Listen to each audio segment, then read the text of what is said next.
typical means of advancement in American business is to promote people consistently, and normally they end up one step beyond their capabilities, where they now have a place that they are officially given, but they struggle in. Does this apply to the body of Messiah? Hi, this is Barry Phillips with 10-Minute Torah, day number 3 of the Torah portion, Beha'elatecha, when you raise up. Let's continue again in Bamidbar, Numbers chapter number 8, and read one verse, verse number 10. And you shall bring the Levites before Yahweh, and the children of Israel shall lay their hands on the Levites. What is this about? The Hebrew term here is shmichat yara'im, laying the hands on. And it's not simply just touching someone with your hand, but rather it is also a leaning of oneself upon them. When one would bring an animal forward to the altar to be sacrificed in their behalf, they would lean their hands upon the head of the animal. And when the blood had sufficiently drained from an incision over the neck of the animal, they would feel the knees buckle and the giving away. They would understand the gravity or the weight of what it was required of them to nearly approach the throne of Yah. The same thing was taking place perhaps to the Levites, that there wasn't just a touching of the hands, but a leaning on of the hands and putting some weight upon them. The practical fact is this, that when one is called to a certain ministry, there comes then a sense of weight, responsibility, and it's for two reasons. If you read in some of the translations pertaining to the writings of the prophet or prophets, they would say the burden of Yahweh, and then they would say for Israel or for Yehuda or for Nineveh, etc., whatever it was, whoever it was that they were called to, and they described it as a burden, something to be carried, something that was heavy upon them.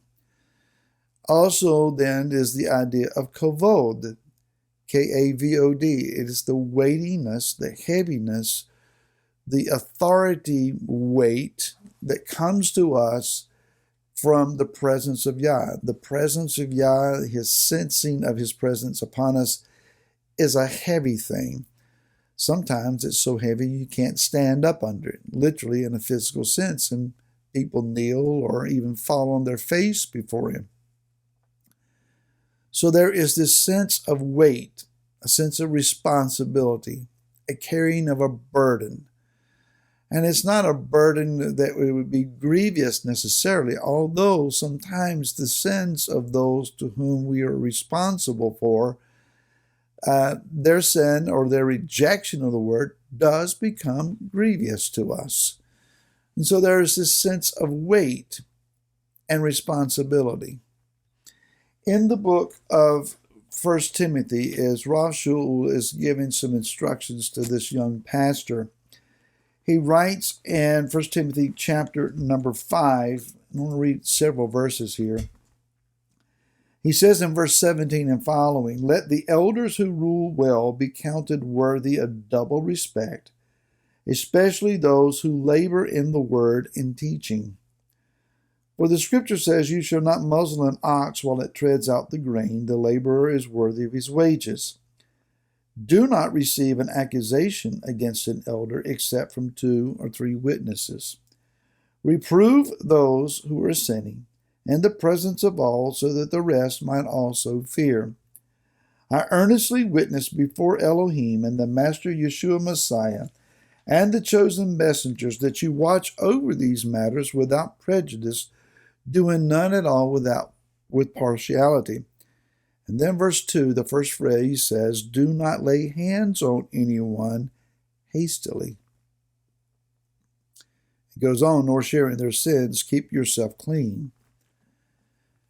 a variety of instructions here, but lay hands on no one hastily or too quickly. We are in the Hebraic roots body greatly needing leaders, men and women, couples especially, that will stand and lead congregations. I don't know where it comes from exactly, but there seems to be this angst at times among us to where we don't want any leadership. We want to sit as a group and talk among ourselves and just lead ourselves and just kind of go with some kind of a flow. And I understand that there is a caution that we've been hurt or something that's happened in the past, and we just don't want to see that repeated, that leadership has abused and distracted and become too glorified. I understand all of those things.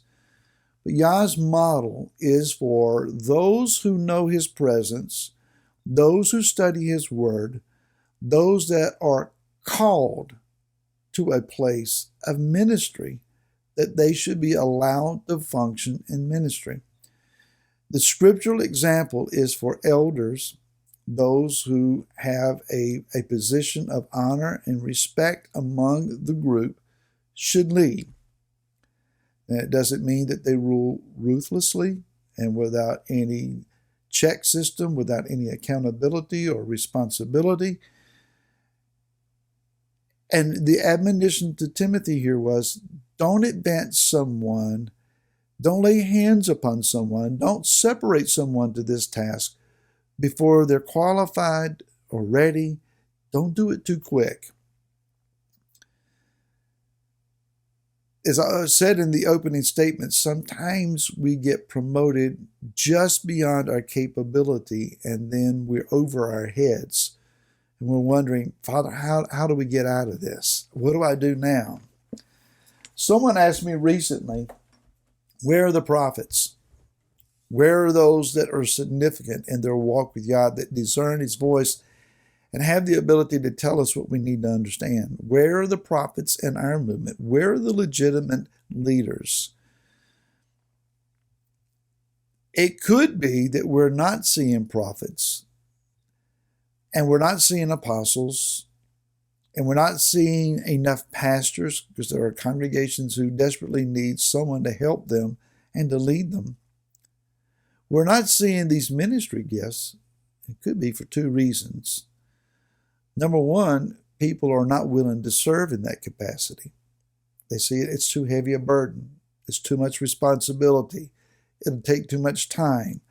I have other priorities. I have my job and my family, and I have my recreation time, and I have my hobbies, and I have my things and the stuff I want to do, and I just don't really have time. I would rather show up and take advantage of someone else's time and effort instead of mine. That happens. Secondly, there are those who are just not willing to set themselves apart to that. They recognize the spiritual walk that is required. You can't just show up with a brief lesson on Shabbat and think that this is going to be sufficient. We have to keep in mind, people travel. People are coming hungry. People are in need. And they need someone that has given themselves time to prepare, to seek the face of the Father, to call on His name, to weep and cry out over the sins, the needs, the hurts, the pains of those that He's responsible for. To be a shepherd, to be a caregiver, to have opportunity to show compassion, balanced with the opportunity to give reproof if necessary. But to rightly try to understand the Word without getting fantastic, without getting on a far edge of something other to try to conjure something up. Teach, preach, instruct the Word. Just get in there and study it and let the Father open up your heart and your mind. You never know where you may be used. Study, show yourself approved, so that hands can be laid upon you and you can be set apart to the gift of leadership, because we desperately need it in His body. Maybe calling you. Think on these things, and we'll see you again tomorrow. To then, shalom.